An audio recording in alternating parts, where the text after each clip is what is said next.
Magandang araw po sa bawat isa. Ito po muli ang inyong lingkod, Brother Paul Lito Jose, Pastor po dito sa Jesus Christ Baptist Church, Santa Maria, Bulacan. And welcome po sa ating Time in the Word. Ito po ay panahon na kung saan tayo nag-aaral ng salita ng Diyos sa patuloy na ikalalago ng mga mananampalataya, sa ikaliligtas ng mga kaluluwa, at lahat ng ito ay sa ikakaluwalhati ng pangalan ng ating Panginoon. Salamat po at kasama po namin kayo ngayon at nawa patuloy tayong matuto, lumalim sa pagkakilala, pagmamahal, paglilingkod at pananampalataya sa ating Panginoon at tagapagligtas.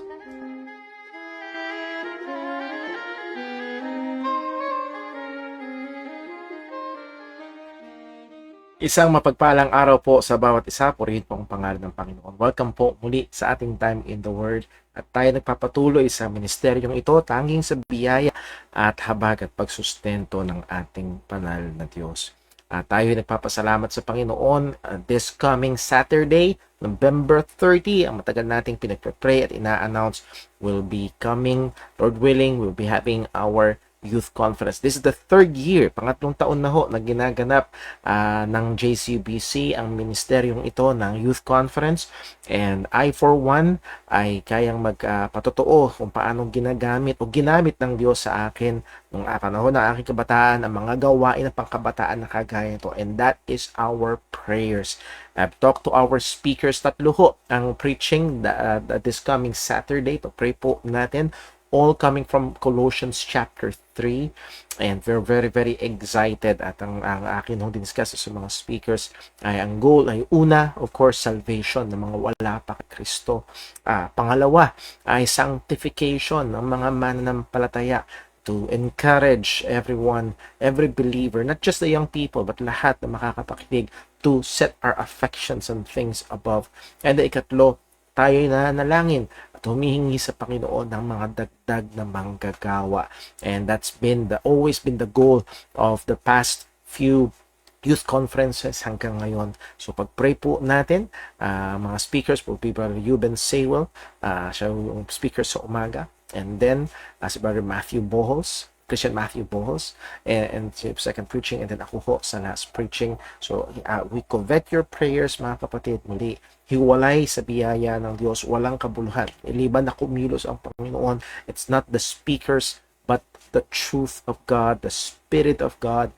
At nawa ho ay samahan niyo kami sa pananalangin, and we're very very excited at patuloy na naghahanda yung ating mga young people. Last night andito yung iba, and tomorrow again, and Friday we'll be busy preparing. So again, tayo ay nagpapasalamat sa Diyos sa opportunity na ito, and we praise. As the pastor JCBC, ay nagpapasalamat sa Diyos sa generosity. Again, hindi ho mura, gumagastos sa mga ministry na kagaya nito. Napaka-minimal ng ating registration fee. But again, we want na gamitin to ng Diyos.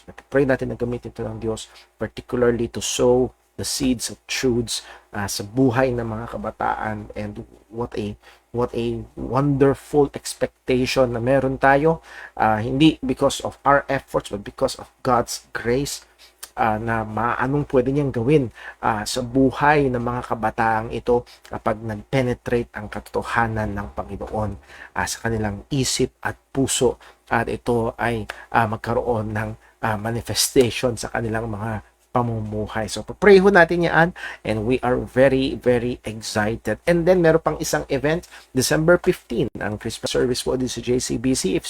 If you are near Santa Maria, Bulacan, we would like to invite you. At yung gawain natin nun, that's Sunday morning, ay sinasadya natin gawing evangelistic. Pinag-i-invite natin. We're using the occasion ng Christmas to invite people.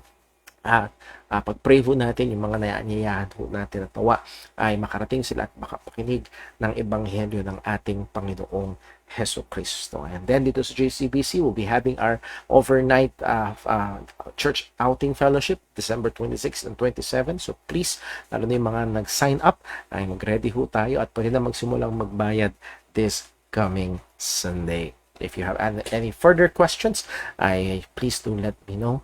At kung kayo ho ay makakatulong this coming Saturday, very much appreciated po Yan.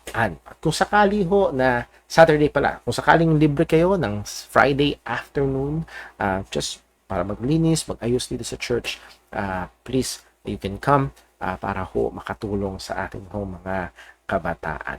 Ayan. So, tayo ho muna ay dumako sa atin hong pananalangin bago ho tayo mag-proceed sa ating pag-aaral ngayong gabi about the doctrine of the Holy Spirit. Let us pray. Panginoon naming Diyos, aming Ama sa langit, patuloy kami ay lumalapit sa iyo, humihingi ng iyong gabay, ng iyong tulong, ng iyong pagbibigay liwanag. Dahil hiwalay sa iyo, wala kaming magagawa. Ayaw namin, O Diyos, na maging knowledge lang ang mga pinag-aaralan namin. But Lord, sa pamamagitan lamang ng iyong kapangyarihan, pwede itong magkaroon ng sanctifying effect sa buhay namin bilang mga Kristiyano. Tulungan mo kami, Panginoon. Una sa lahat, ako bilang tagapagturo at bawat isang makikinig, O Diyos. Sariskin mo kami sa anumang kasalanan. Tawarin mo kami, Panginoon. Amin pong hinihiling na lalo mo kaming bigyan ng maningas na pagnanasa na labanan ng kasalanan sa aming mga sariling buhay. And also, Lord, we ask for your mercy sa parating na youth conference this coming Saturday. Again, Lord, aming kinikilala na hiwalay sa iyo. Ang mga lahat ng paghahanda at plano ay walang kabuluhan. Ang tanging pag-asa nito ay ikaw. Ako ang iyong banal na spirito ikikilos. O Panginoon, muli, mahabag ka po nawa. Gamitin mo po, O Diyos, ang bawat aspeto ng programa at yan din ang bawat mangangaral at ikaw lamang ang maitaas. Muli, sa aming pag-aaral ngayon, O Panginoon, ikaw po nawa ang kumabay. Tulungan mo kami. Bawat isa, O Diyos, na makikinig ay may iba't ibang sitwasyon. Gamitin mo po nawa yung mga katotohanan in any way na maging ilaw, maging encouragement at kalakasan. At lahat ng ito, Panginoon, ay hinihiling namin sa iyo sa ngalan ng aming Panginoong Hesus na namamagitan para sa amin. Amen.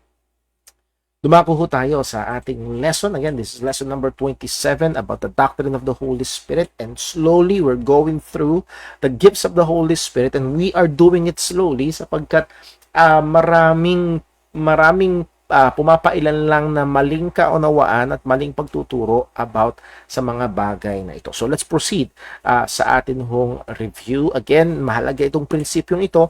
The gifts of the Spirit are exercised under the rule of the Word of God. We need to maintain this truth. Hindi malaya na gamitin ang gifts ng Holy Spirit any way we want.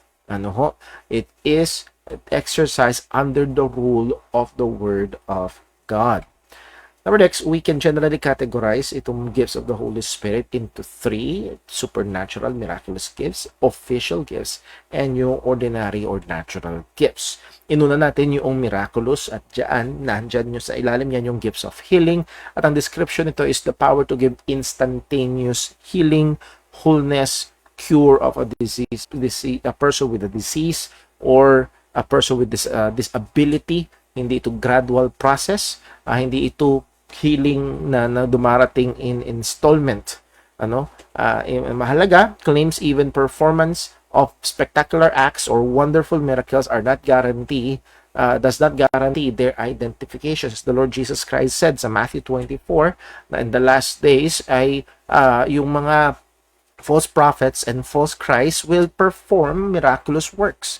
And again, hindi yun garantiya. So, let us be very, very careful sa bagay po na yan.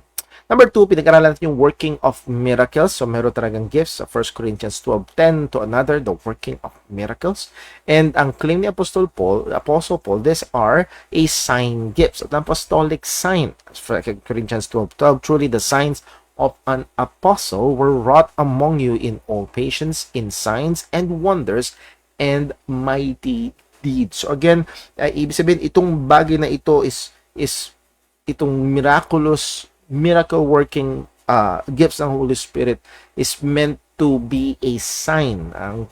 Ito ay para maging tanda. Hindi ito meant na maging normal, kung hindi ito ay maging tanda. Nagpapakita ito, nagpo-point out ito. And again, sadly, kung ang goal ng iba is to go back to Pentecost, that's why we have Pentecost, that is movement. They want almost the miraculous to be the norm. Well, it can't be and it should not be dahil mawawala yung sense ng pagiging sign nito. So, if miracles are to be normal, daily and expected events among all believers, actually pwedeng i-schedule ang oras ng himala, they will lose their purpose as a sign of an apostle. Naulit pala ito. Besides healing, one of the powers or dunamis or miraculous acts of apostles was casting out demons. And dito sa dalawang ito, kaya natin pininpoint ho ito sapagkat ito yung dalawa na madalas na nakakakuha ng atensyon, lalo na dito ho sa konteksto ng ating bansa. Kapag may nakiklaim na nagpapagaling at merong mga nagpapalayas ng masasamang espiritu, and there is a sense, kapag merong quote-unquote nag-perform nito, there is a sense of the people or the crowd na maging spiritual. Madali itong makakuha ng pansin. Now, anong posisyon natin pagdating dito sa mga casting out demons or exorcism? Now, the major work of the devil and his demonic host is deception, not possession. Yung iba wrongly they gear their ministry as a parang ghostbuster. Nanghahunting sila ng mga evil spirits na nangpopossess. Ang pangunahing gawain ng diablo ay mangdaya at hindi mang-possess. The real spiritual warfare is the issue of the believer's part in sanctification, in mortifying sin. Andun yung labanan, doon pinaka-aktibo ang kaaway. Different or strange behavior is not always to be suspected as demon possession. Again, maraming pwedeng nangyayari talaga. Now, we're not ruling out, pwede talaga magkaroon ng demon possession, pero hindi lahat ng basta may abnormal na nangyari o masamang nangyari ay ang presensya na agad ng evil spirit. Ang ganda nung sinabi ni Millard Erickson sa kanyang book na Christian Theology. In actuality, Satan, the great deceiver, may be encouraging interest in demon possession in hopes that Christians will become careless about other more subtle forms of influence by the powers of evil. Again, ang pangunahing gawain ni Satanas ay mandaya. Ang pangunahing gawain niya ay mag-overthrow ng mga katotohanan, magtanim ng mga kasinungalingan. As Paul described, the weapons of our warfare are not carnal but mighty to God to the pulling down of strongholds. At yung strongholds na yon ay yung imaginations, any thought that is against God. So that is, when it comes to spiritual warfare, it is in the realm of ideas. At kapag nagiging naha-highlight na ano bang tamang salita, na masyadong nabibigyan ng pansin itong demon possession, marami nga seemingly nagta-turn off na lang ng kanilang mga theological filter and they will be amazed by this supposedly spiritual spectacle na kanilang nakikita. So let us be very, very careful. Anuman ang wonderful acts, isa sa mga kailangan at palagian kailangang subukin, do they profess the right gospel? Again, Galatians chapter 1 verse 8 and 9 cannot be more clear. If they preach any other gospel other than what is preached by Paul, by the apostles, apostolic gospel, let them be accursed. Anuman ang spectacular na ginagawa nila, they are not of God. So again, yun ang isa man lang na napaka kailangan o mahalagang filter na alam natin, na mini-maintain natin when we see this seemingly spectacular acts. Yung gospel filter natin ay kailangan aktibo at hindi mawala. Bakit? Dahil again, bilang mga Pilipino, madali tayong ma-amaze sa mga ganung bagay. and minsan tinitignan na agad na yun na ang spiritualidad. So, how Christians deal with it today? We are not too sick to encounter such. Again, hindi tayo ghostbusters. Being able to cast out an evil spirit is no proof of greater spirituality. Again, sa Matthew 7:22, nangaral sila, they prophesied in Jesus' name, they have done many wonderful works, they have cast out devils in Jesus' name, but at last, ang ipoprofess sa kanila ni Kristo, I never knew you. The normal means of grace are prayer and fasting. Dito sa Matthew 17:19-21, merong lumapit kay Kristo, nagrereklamo na yung mga disciples niya ay hindi napaalis yung masamang espiritu. Ang sabi niya, itong mga tipong ito does not come out but by prayer and fasting. So again, hindi magic words, hindi sets of incantations ang kailangan na pangunahing bigyang pansin ng Kristiyano. It is the normal means of grace. Ma-encounter mo man itong demonic possession or hindi, we are called to exercise or to be disciplined in the means of grace. Let's see, the faith and integrity of the Lord's servant are crucial elements. 2 Timothy 2 verse 24 hanggang 26, binibili na ni Pablo si Timothy kung paano siya makikipag-deal sa mga tao at nahandoon, lalo na sa mga taong na-overcome ng kamalian. Well, kailangan yung servant of the Lord must not strive. Hindi sa pakikipagtalo, hindi kailangan nandun yung mixed spirit, nandun yung pagmamahal, nandun yung concern, at gagamitin ng Panginoon yun. So, faith and integrity. Now, dako ho tayo at I believe dito tayo na tapos last time about prophecy. Isa pa ito na talamak, bukod sa miracle workings, bukod sa demon exorcism, itong prophecy, itong pag-declare ng future, pagsasabi ng mga di umano mangyayari sa hinaharap. 1 Corinthians 12:10, to another the working of miracles, to another prophecy. So may gift of prophecy. Anong meaning nito? Biblically speaking, it is God putting words in the mouth to be spoken by the chosen prophet. Siya yung recipient, and then sasabihin niya ito, i-communicate niya ito doon sa mga pinapasabihan ng Panginoon. Again, so it's nothing short of a mouthpiece. Sila yung magiging tagapagsalita ng Panginoon. Sa Old Testament, a prophet's reception of revelation from God who proceeds to declare that revelation. So sa Old Testament, matawag ang Panginoon ng isang tao at siya ay tatawagin ng Diyos bilang propeta at maibibigay ang Diyos ang mensahe sa kanya at ito ay dapat niyang i-transmit doon sa bayang Israel o sino mang bayan. For example, si Jonah, he was sent to the Ninevites.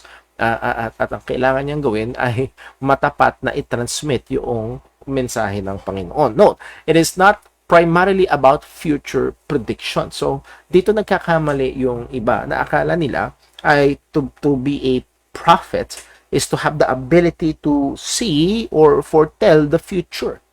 No, hindi ho yun. To many, it is Christianized fortune.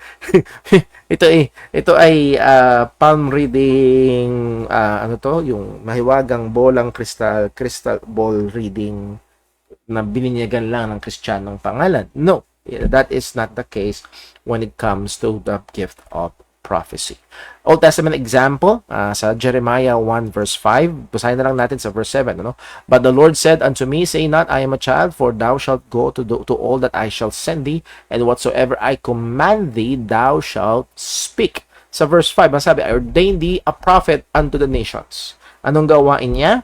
Sa verse 7, whatsoever I command thee, thou shalt speak. Yun, in a very bare form, ang gawain ng prophet.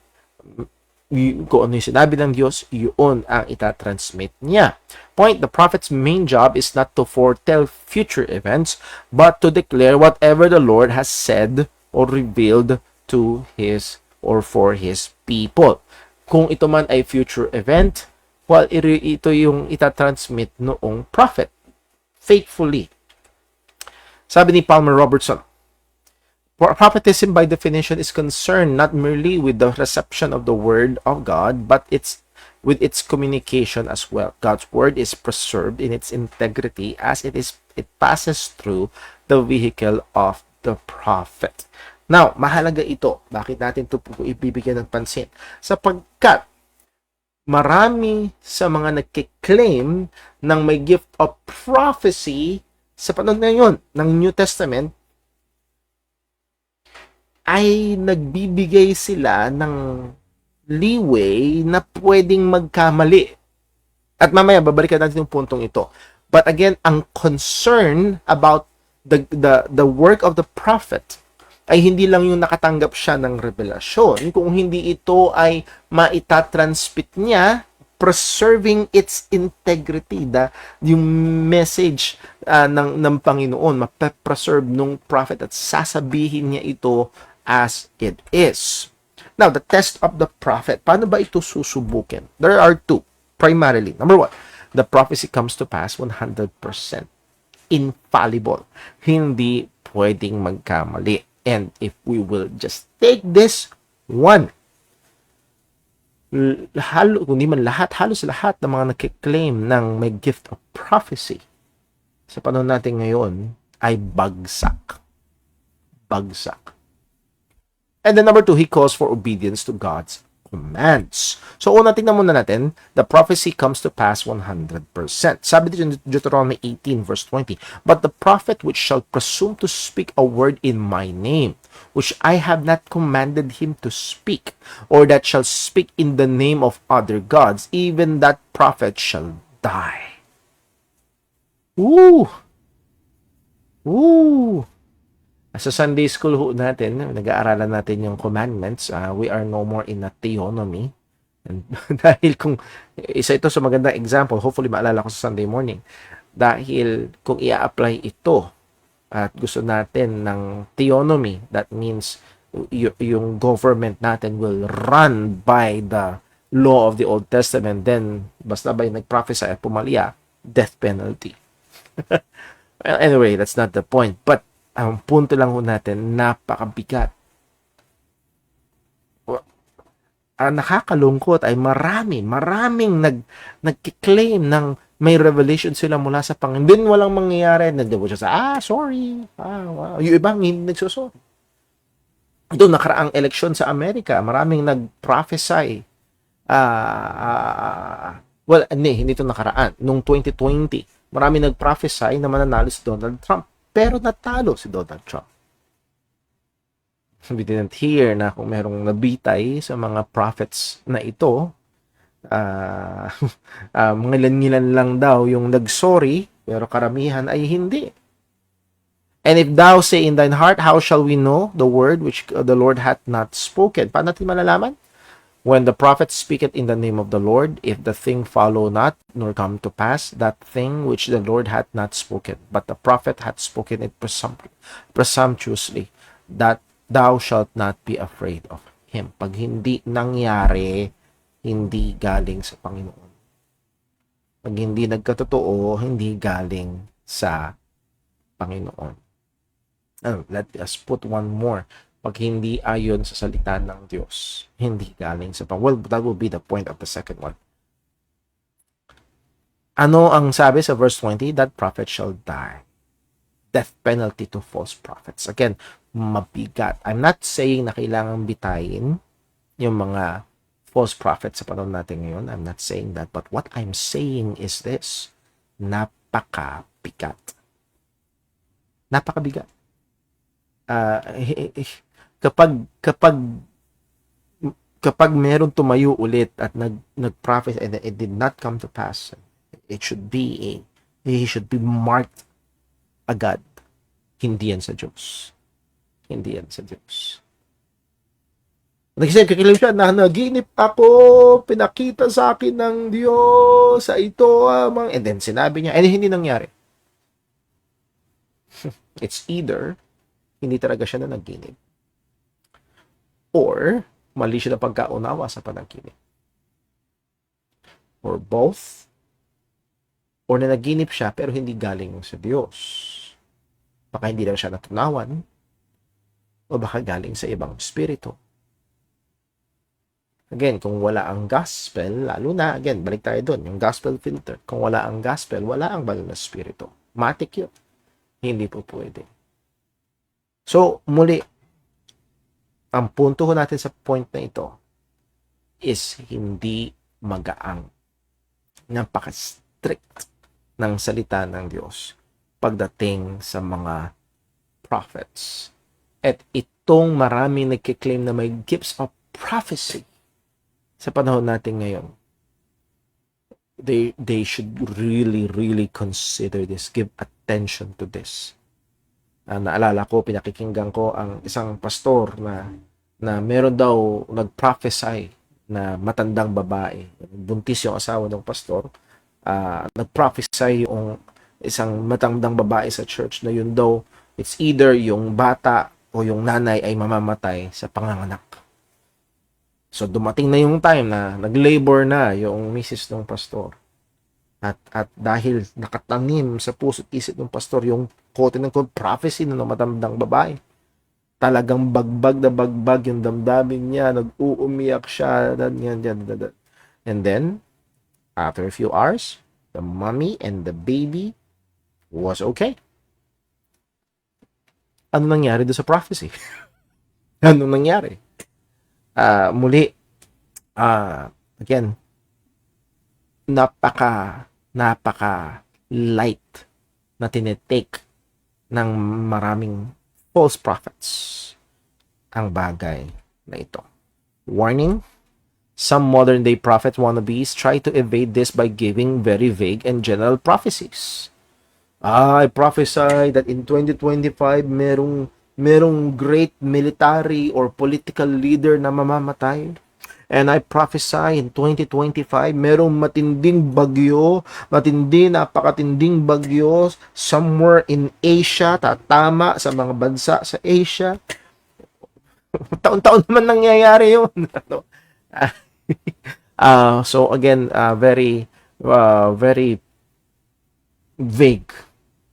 Pero hindi ganun pagdating sa mga propeta ng Panginoon. They blame those who do not participate or claim that the fulfillment is delayed or revised. Kapag hindi nangyari, kagaya nung nangyari nung 2020 election sa Amerika, kaya fresh sa isip ko, wag na tayong lumayo dito sa Pilipinas. Gaanong karami ng political leader ang nag-claim na na-reveal sa kanila ng Diyos na mananalo sila, na silang susunod na presidente, like Eddie Villanueva, yung prophetess, yung babaeng prophet na nag-prophesy doon na next president is Eddie Villanueva, or even before that, hindi ko na maalala kung sino, and pag hindi nangyari, kasi daw nadaya, kasi daw hindi nag-participate ang mga tao. Wow. So again, it nagbibigay ito ng matinding dungis sa karakter ng Panginoon pag inanalyze lang ho natin. So, yun namang iba, well, hindi naman mali yung prophecy. Na-delay lang kayo naman. If you remember, si Harold Camping, nung kailan ba nag-prophesy ito? 2011 yata, ano? Kung tama ang alala ko, si Harold Camping, noong May 2011, prophesy niya na babalik muli sa utang. Walang nangyari. Ni-revise niya, kung tama ang alala ko, ginawa niya October 2011. Wala rin nangyari. Hanggang sa wala nangyari hanggang ngayon. Kamakailan lang, may nakita ko sa Facebook na merong nag-iingay na 2030 daw at saka 2033. So, ang sabi ng isang kaibigan ko sa Facebook, well, mabuting balita yan sa mga may mahaba pang loans na bayarin. 5 years na lang. Kidding aside, itong mga ito ay nire-revise nila. Muli, pagdating sa prophetism, it's not just yung message na natanggap nila, kung hindi yung pagtatransmit ng message ay dapat faithful. Walang magkakamali. 100% mangyayari. At kapag hindi nangyari, isa lang ang tawag sa kanila, false prophets. Kung sila nabuhay ng Old Testament, that's death penalty. Now, hindi lang yun. Number 2, he calls for obedience to God's commands. Muli, ang isang tunay na propeta ay tumatawag sa mga taong sumunod sa Panginoon. To put it in another word, hindi siya kokontra sa mga utos ng Diyos.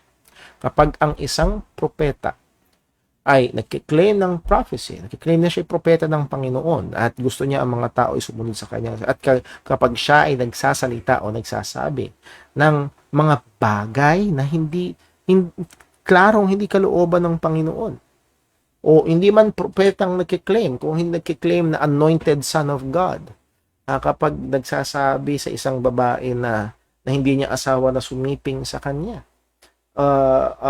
na nag-aabuso ng mga members ng church, and so on and so forth, malinaw na agad na hindi ito sa Panginoon.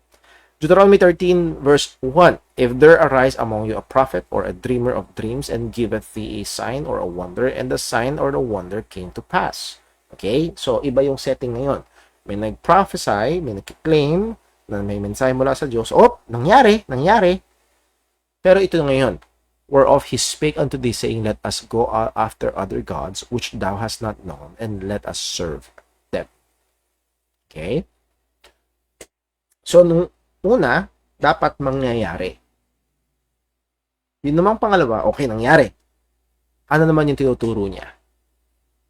Kailangang bigyang pansin. Ano naman ang tinuturo nitong propetang ito? Siya ba ay nagtuturo ng sang-ayon sa mga utos ng Diyos, sa kalooban, sang-ayon sa katotohanan ng Panginoon? Verse 3, thou shalt not hearken unto the words of that prophet or that dreamer of dreams, for the Lord your God proveth you to know whether ye love the Lord your God with all your heart, with all your soul. Ye shall walk after the Lord your God, and fear him, and keep his commandments over and obey his voice, and ye shall serve him and cleave unto him. And here is in this verse number 4, Deuteronomy 13 verse 4, is very crucial. The written word is superior than any other form of revelation. Yeah. Ito ay nasa Old Testament. And sa Old Testament, sabi ng Hebrews chapter 1, God spake to the fathers in many ways. At isa nga doon ng visions, dreams. Talagang nakikipag-communicate ang Panginoon sa iba't ibang kaparaan. Pero, ye shall walk after the Lord your God, and fear him, and keep his commandments, and obey his voice. Nasaan yun? Nasa scripture. So again, the scripture towers above any and every claim of other revelations. Hindi po pwedeng ko kontra, hindi po pwedeng hihigit, hindi po pwedeng lalaban sa salita ng Panginoon. And that prophet or the dreamer of dreams shall be put to death, because he hath spoken to turn you away from the Lord your God. And let us put it this way. Okay? Nag-claim nag-perform ng miracle, nag-prophesy at nangyari at talagang, wow, kahanga-hanga. Pero nagtuturo siya ng other gospel na hindi tinuro nila Apostol Pablo. Let him be accursed. So, I hope na nate-training tayo. I hope na nakikita natin na talagang ito mang mga spectacular na bagay na ito ay kailangang ipailalim sa salita ng Panginoon. Gaanong kahalaga ang pagkaunawa, pagkaalam natin sa mga katotohanan ng Panginoon. Anong punto? All prophets and any claim of prophecy from God are not over, but under the written word of God, and that is the Bible or the Scriptures. Nasa ilalim ito. So, pag nagkaroon tayo ng kakwentuhan, ano man yung hindi man nagkiklaim ng prophet, kamakailan lang, merong kukwentuhan kami ng asawa ko, may na-share siya na meron daw asawa ko ba o binan ko, na nakita daw nila ang langit. Dinala daw sila silang encounter at pinasilip ng Diyos sa kanila yung langit. At yung bahay nila, mansion nila, may bubong na, may bintana na. At depende daw sa good works mo, yung pagtatayo ng mansion mo doon sa langit. Sounds like Hollywood, but it's not biblical. So, matuto tayo na ma-filter ano man yung experience. Minsan may kausap ako, ang claim niya ay 30 minutes na daw na huminto yung puso niya. And then nabuhay siya ulit. At habang walang tibok yung puso niya, nakakita siya ng liwanag. Basta doon lang siya. Nakapako siya doon. And ayaw niyang pansinin ang gospel kapag nakita niya daw ang pintuan ng langit. Kapag namatay siya, patungo siya doon. Ayaw niyang pansinin ang gospel. Again, whenever the spectacular claims, it must be put under the Word of God and not over the Word of God. Sabi ni Parmel Robertson, no matter how spectacular a prophet's word might appear, he must be put to death if his statements contradict the rather non-spectacular commands revealed to Moses. Again, ito yung sa huwag niyo sana isipin na nag-ano si Palmer Robertson na ng death penalty sa mga false prophets sa panahon natin. No. Sinasabi niya lang na sa Old Testament, anuman ang gawa ng prophet spectacularly, pero kung nagko-contradict siya sa non-spectacular commands ng salita ng Diyos, he must be put to death. So again, ang point is scripture over any other claims of revelations.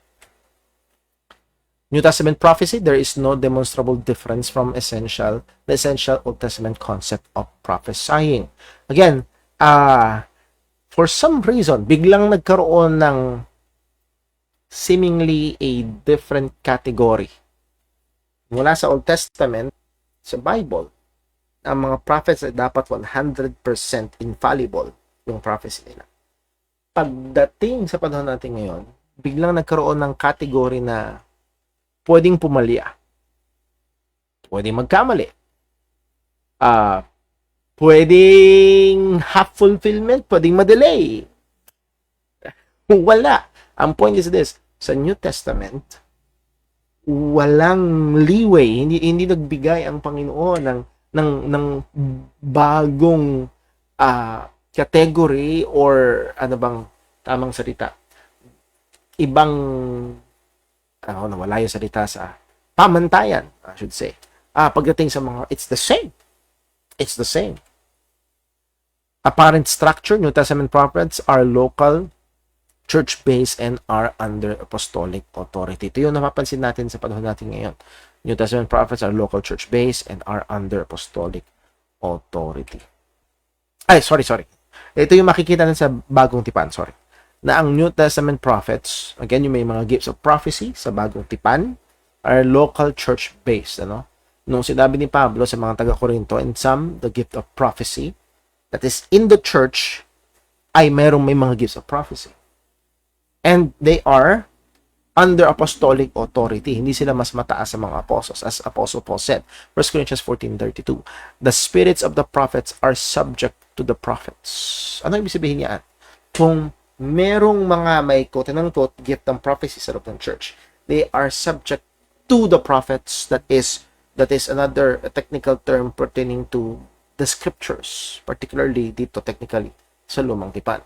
For God is not the author of confusion but of peace, as in all churches of the saint. That again, ito yung sinabi natin kanina, hindi pwedeng kontra yung quote-unquote prophecy dito sa mga salita ng hindi uubra.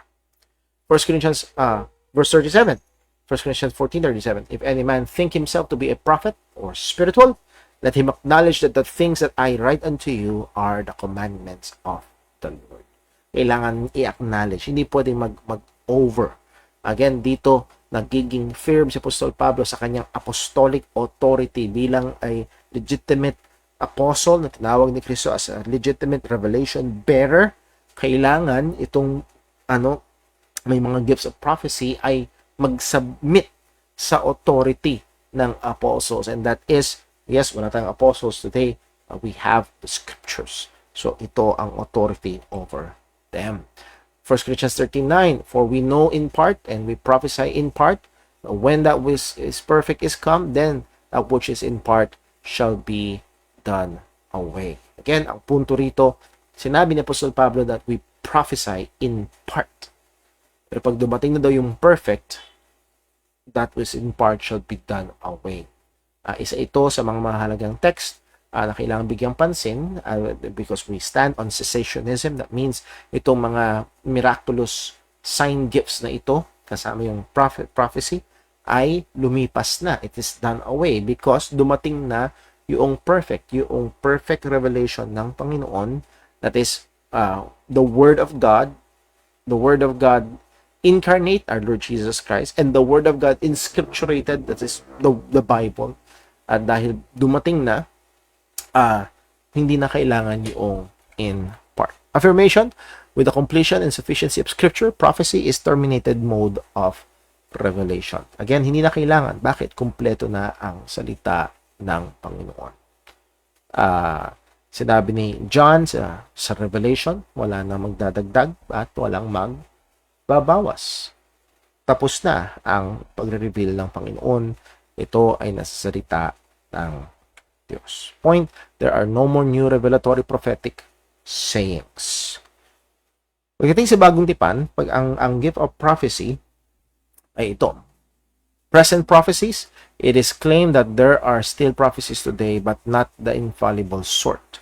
Ito yung claim ngayon na again, sabi nga natin kanina, walang basihan. Walang lugar sa Bible na parang nagbigay bigla na okay, pwede nang pumalya ang mga prophets na may gift of prophecy ng Holy Spirit, pwede nang pumalya. No. The fallibility falls to the understanding and utterance of the prophets. Okay? So, even though fallibility ay wala sa Diyos, wala sa Holy Spirit, kundi nahandun sa prophet. Baka mali nga ng pagkaunawa, baka mali ng pagkaalala. Again, hindi yun. Hindi ganun sa lumang tipan. At walang pagbabago pagdating sa bagong tipan. Note, this is not demonstrable in the Bible. Fallible prophets are false prophets. Hindi ubra. Hindi po pwede. At hindi na kailangan. Bakit? We have the Word of God. Dangerous effects of current prophetic claims. Ano bang dangerous effects ito? It results in devaluation of Scripture authority. Uli, napakadami ang nagsiset aside ng otoridad ng Scripture because meron nagkiklaim ng prophecy. Pinakita daw sa kanila ng Panginoon, nakita daw nila sa panaginip. Again, Scriptures will fly out of the window and they will just hold on dun sa words nung prophets na na-recognize nila. So, it's very bad. Just for example, pinakita sa akin ng Diyos na darating na siyang muli sa year 2028. Wala nung sabi ng salita ng Diyos, walang nakakaalam. Walang nakakaalam. He will come as a thief in the night. Hindi siya magpapaalam. Bigla siyang darating. But people will tend to disregard yung sinabi ng salita ng Diyos and cling to that.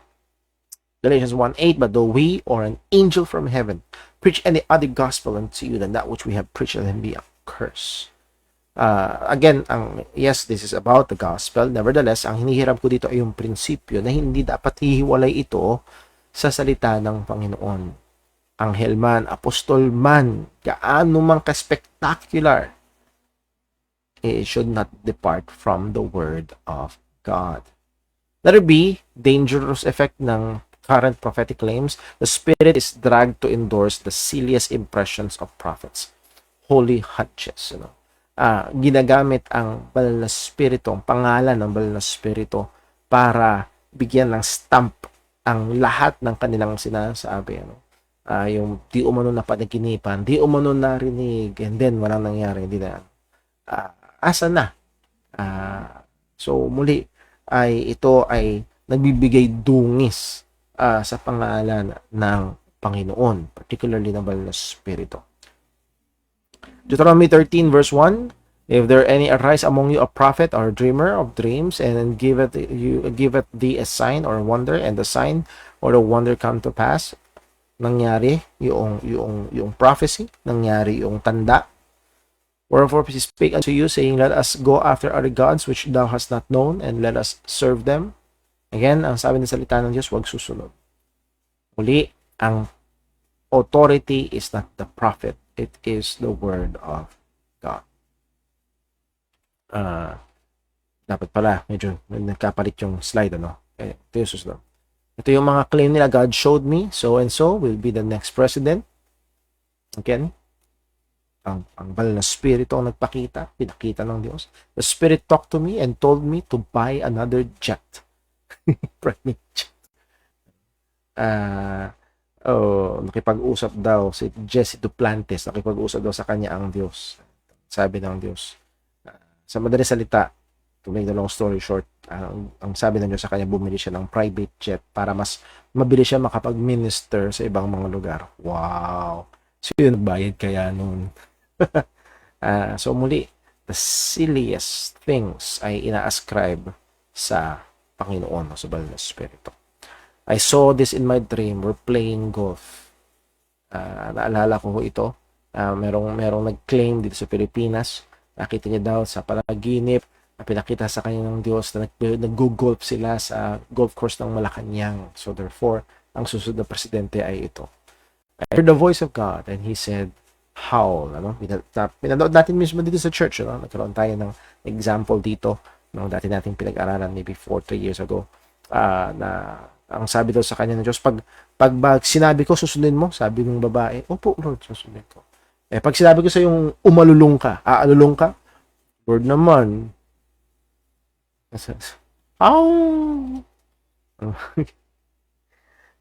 wow.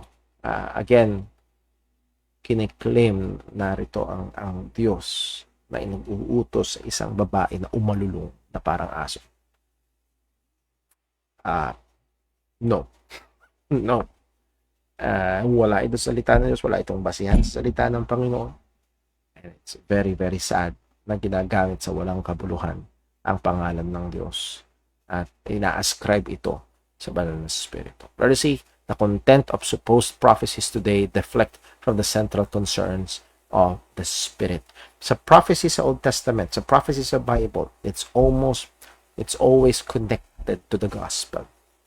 May mangyayari sa Israel, may mangyayari sa ibang lugar, may gagawin ang Panginoon, and it's pointing to the coming Messiah.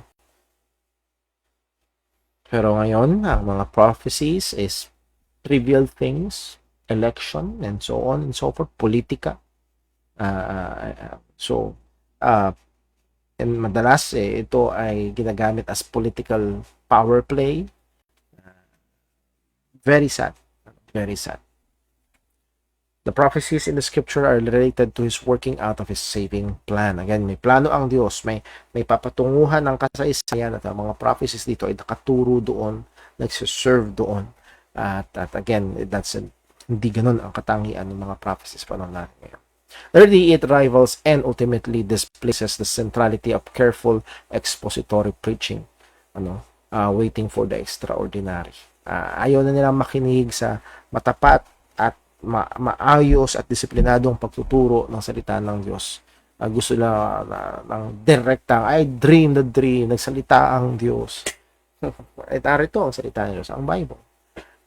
So again, it ultimately not just rivals but displaces. Sabi ko nga, minsan nangyayari ay focus doon sa prophecy or revelation, whatnot, to the expense or at the expense of the Word of God. So, maging napaka-ingat po tayo. People are waiting for the fresh revelation and are not interested in the normal ministry of the Word of God. Instead of regularly reading, studying, and meditation on the Bible, they wait for the next scheduled revelation of visions or dreams. Huwag ka na magbasa ng Bible, huwag ka na mag-aral, huwag ka na mag-meditate ng salita ng Diyos. Umattend ka na lang ng prophecy vision seminar. No. 2 Peter 1:26. If you remember this, for we have not followed cunningly devised fables when we made known unto you the power of God, the power and coming of our Lord Jesus Christ, but were eyewitnesses of His majesty. Noon at Mount of Transfiguration. For He received from the Father, from God the Father, honor and glory when there came such a voice to Him from the excellent glory This is my beloved Son in whom I am well pleased. So narito Peter, James, and John, saksi sila, nakita nila at narinig nila ang audible voice ng Panginoon. Pero sabi ni Peter, and this voice which came from heaven we heard. Then we were with him in the holy mount. When we were with him in the holy mount, we have also a more sure word of prophecy. Again, audible voice ng Diyos. Pero ang sabi ni Peter, we have also a more sure word of prophecy. Wow. Ibig sabihin, kung narito ka ngayon, kasama ka namin sa pag-aaral sa hawak mo ang Bible mo. Meron kang Bible sa bahay. It's more sure word. Any dream and spectacular event na kine-claim ng iba, it's more sure. So, cherish the Bible. Let's be disciplined with our Bibles. Because it is the Word of God. Sabi nga ng isang mga gusto mong marinig ang boses ng Diyos, basahin mo malakas ang Bible. Yun ang salita ng Panginoon. So muli, ito tayo matatapos, and nawa, nagbigay warning ito, paalala sa atin, maging mapagbantay tayo pagdating sa mga false prophets lalo na. Okay, tingnan ko lang ho kung sakaling meron tayong tanong sa ating comment section. Ay wala naman. Sa ating private message, wala sa PM, sa text message. Si Brother Boy, nag-text, pwede ba ligtas ang mga mali ang pagkakilala sa Holy Spirit? Example, Holy Spirit is not God. Well, most of the time, palihado sila pagdating sa gospel. So, yun ang una. Now, kung sakali man, which is very rare, na tama sila pagdating sa gospel, pero mali sila pagdating sa Holy Spirit, there will, hindi tayo, higit sa malamang, nung naligtas ang marami sa atin, wala tayong ganong katamang doktrina pagdating sa Godhead. Okay. Now, dito papasok, tingin ko, magiging malaking tulong yung binigay na distinction ng tagapagturo namin minsan. Ang sabi niya, there are things to be believed to be saved. Now, there are things not to be denied to know that you are truly saved. May mga bagay na hindi mo dapat i-deny. For example, narinig mo ang ebanghelyo, nag-profess ka at nagpakilaan dahil sa profession mo ay in-acknowledge na ikaw ay ligtas. Pero dumating ang panahon na pinag-aralan ng patungkol sa deity ng banal na spirito o ng ating Panginoon, and then you rejected that, you deny that. It's most probably a manifestation na hindi ka talaga anak ng Diyos, hindi ka talaga ligtas. Again, it will be a case-to-case basis. Baka mamaya meron lang na hirap pang maunawaan. Let's distinguish that.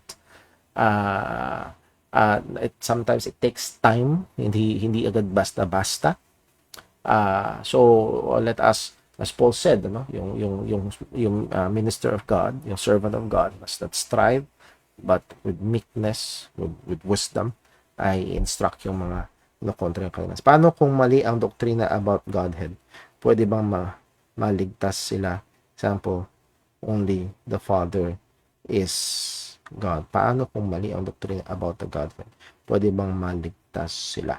Now, ang tingin ko itong question sa pangalawa ay higit sa malamang ay, di ba, isang grupo, let's say isang religious group, mali ang kanilang doktrina patungkol sa Godhead. Well, they cannot be considered as a truly Christian church or truly Christian religion. Hindi. Hindi uubra.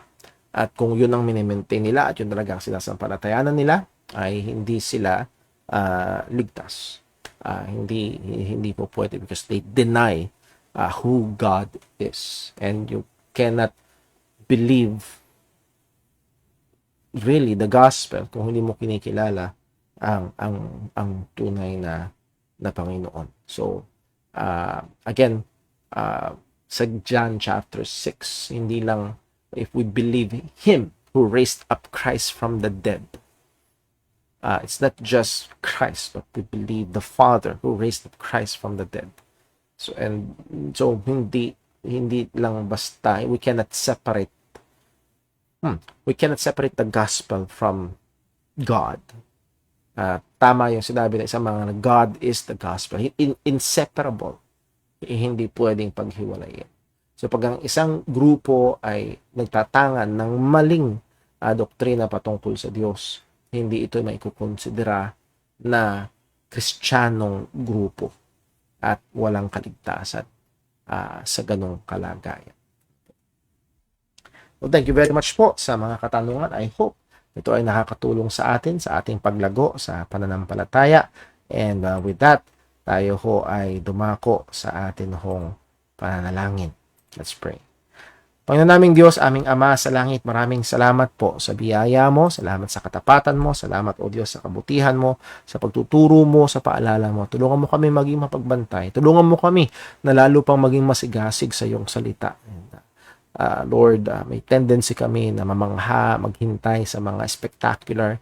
Narito, O Diyos, ang tunay na pinagkaloob mo sa amin in a very spectacular way. Written by more or less 40 authors for more than 1,500 years.